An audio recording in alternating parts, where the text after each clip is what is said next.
topics I wanted to talk about tonight was public domain characters, because Scott's comic Crime Busters, and I think you have another one, right, with Uncle Sam and Cthulhu and stuff Cthulhu like that. versus Uncle Sam is Yep. Oh, cool. Sounds awesome. And Crime Busters is a public domain comic as well. And Johnny, you said it's not really public domain, but it was just very loose, right? Sartana is very loose copyright because there's European characters. So at the time and currently, people can kind of make it their own and do their own thing with it. And it's it kind of falls under public domain, so to speak. Same way Quentin made Django, his version, same idea. So I just did the same thing with Sartana. Gotcha. Yeah, and I've done what's that? Oh, sorry. I was about to say, I'm glad you brought that up. I don't know if you saw, it's in the Kickstarter video right at the end there, but we're planning on giving basically the Evandris Theory characters to like the Creative Commons, essentially, just with attribution.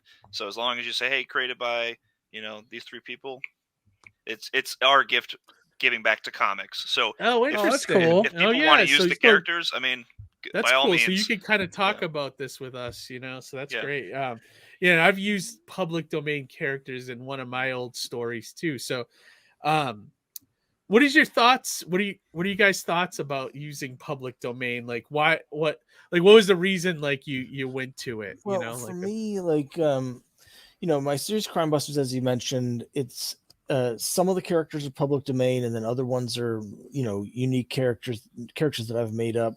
Okay. But the origin of the series was from the public domain, so I'm a big fan of this Golden Age comic book series called Boy Comics, and it was an anthology like a lot of those Golden Age titles. But the main character was called Crime Buster, and he was like a teenage boy who solved crimes. And when I was a kid, I was really into stuff like the 3 Investigators. I don't know if you remember those, but books like Nancy Drew, the sort of teen detectives. Yeah. And so I just really love that series. And particularly towards the end of that run, basically he was sort of a costumed crime fighter for most of the series. But there was this great thing at the end of the run where they basically come to him and they're like, hey, we can't really just have some random kid on working with the police. That doesn't really work. If you're going to keep working with us, you need to actually go to the, police academy, and you need to get a degree and actually become an actual officer. You can't just run around here and solve crimes. So he goes off to college. Okay. And the rest of the series is at college, but he's still going on these crazy adventures like at college. And I just really loved it. And then the series ended in 1956. The company went out of business because of the comics code, and so I was like, man, I wish they had kept making that comic. And then I realized, well, it's public domain. The character's public domain. The original series is public domain. So I could just continue it. So that's how Crime Busters came about. You don't have to have read any of the originals, but I actually pick up the continuity right where issue 119 ended in 1956. Oh, cool. It continues in the first issue of Crime Busters. Cool. So like I have a variant cover for every issue that has the original logo and numbering. So like the first issue I have a Boy Comics number 120. So I have a little bit of overlapping audiences. I have the people that are like into the Scooby-Doo stuff, which is kind of how my stories are. Yeah. But I do have public domain Golden Age fans who you do? Okay. Golden Age stuff. But that's basically how it came about. And since I have those fans, what I've been finding is, they want me to use more of the public domain characters. So I've sort of branched out. Cthulhu versus Uncle Sam takes place in the same universe, but it's during World War II, so it's a little bit earlier. Gotcha. That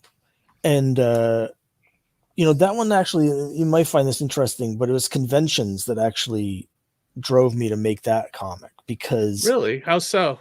Well, a lot of people, as you guys know, when you're tabling at this convention, particularly for smaller, like indie people like me, it's hard to make table. Like people are just walking by. They don't know your comic. So it's hard.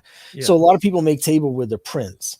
And I had decided, for me personally, I didn't want to do prints of like other people's properties. I didn't want to be the 15th person in the room with a Deadpool print. I wanted it to be like the one person in the room with my Crime Busters print. Of course, right. Nobody knows who they are either. So I thought, what can I do with public domain characters that people might be interested in print? And I did a Cthulhu versus Uncle Sam wrestling poster. Okay. And I started selling a lot of those, and like that's how I was able to make table. A lot of my early shows was just from the prints. Really? And so I decided to make it into a comic because I was like, I think there's a story here. So I basically did the first issue based on this wrestling poster that I did, which was, a vintage poster from World War II with Cthulhu fighting Uncle Sam. And so I set it in World War II, and I included wrestling as part of the plot. So if you read that issue, there's like, it ties into the plot, the wrestling poster thing, and I based the whole thing around it. And I started bringing in other like public domain characters as part of the supporting cast, and it's kind of snowballed. So like I have a number of different public domain Golden Age characters, some of which I use just like they were originally, but other times like something about the character speaks to me, and there's like suggests different tweaks or updates. So it's sort of a mix of like, some of my characters are very different from the originals, and some are exactly the same as the original. It just sort of depends on how they speak to me. Gotcha. How what other characters are you using that we may know, or that you may know? I'm not sure. I'm not sure because a lot of them are pretty obscure. Like, okay, are any of them like? Because I remember Dynamite a handful of years ago had done a thing with public domain characters called Project Superheroes or Superpowers or something, and they used a lot of those obscure characters like the Green Llama and things like, and Black Terror and things the like Spider. That. Are you using any of those guys? Any of those? Like, there are in the public domain community. I've discovered that like there's certain big public domain characters. So it's Black Terror is a really big one. Yeah, I've seen that a number of places now. The Golden Age Daredevil is one that's very popular. Yeah. But it's hard for me in Crime Busters, even more so than Cthulhu vs. Uncle Sam, to really fit pure superheroes in the world. They don't quite work in this world because it is more of an adventure mystery. Like, so you're looking for more like the detective kind of characters. Yeah, I mean, and things like that. The character that I use a lot that probably nobody's ever heard of, but just really spoke to me immediately and has become really popular with my readers, is a character named Granny Gumshoe. And she's an old woman who solves crimes. And when I read her original stories, she appeared in National Comics numbers 57 to 71. So this is like 1947. And she had a lot of stuff about the character just really spoke to me because she's got like a really messed up sense of humor. And a lot of little details in the story. Like there's a part where she makes a trick umbrella, kind of like the Penguin.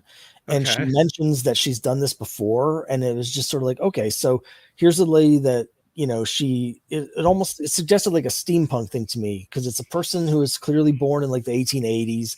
She makes these crazy devices. She's done it before. So that suggests there's like a whole history of her going on cases that just we haven't seen. Oh. And there's other things in the stories where it's like she runs into things like friends of hers are getting murdered and she just like doesn't even bat an eye. So she's clearly like seen some stuff. And it just sort of suggested this whole character to me that was kind of like a more sinister Mary Poppins, who's sort of a character who's on the side of good, but she's not that good. Gotcha. Right. And so I use her a lot. That's a character that I've changed a lot, but everything that I've changed with her is inspired directly by elements in the original stories. That's kind of how I tend to do it. So I use Granny a lot, and I just did a poll of my readers. What do you want to see? Who do you want to see in these in the issues? And the number one answer I had was they wanted more Granny Gumshoe. Oh, okay. There were people that wanted me to use like the Black Terror and stuff, but there were more people that just wanted more of her. So there's other characters that I'm slowly bringing in, like a character named undercover girl who is like a secret agent, and John Force, magic agent, who's like a spy, but he has a magic amulet that gives him superpowers and stuff like that. So I'm working in a lot of those, but I don't really tend to use the big ones, and I don't tend to use like the pure superheroes. They're more sort of on the mystery like side, like like a crime solver kind of. Like there's a detective called Ken Shannon, who in the 50s had a lot of stories where he was like an FBI agent, but he would be running into zombies and stuff like that. Like, and I haven't used them yet, but he's definitely going to be appearing at some point when I have a chance to fit him in. I love how pulpy it all sounds. It sounds very pulpy, like themes and things like that. Yeah, I tend to gravitate just because of the genre, less towards the earlier superhero stuff from the early 40s and more towards the crime stuff from the late 40s and the early 50s. That's the sort of period that I really look to when I'm trying to get inspiration for the characters and stories and stuff. That's awesome.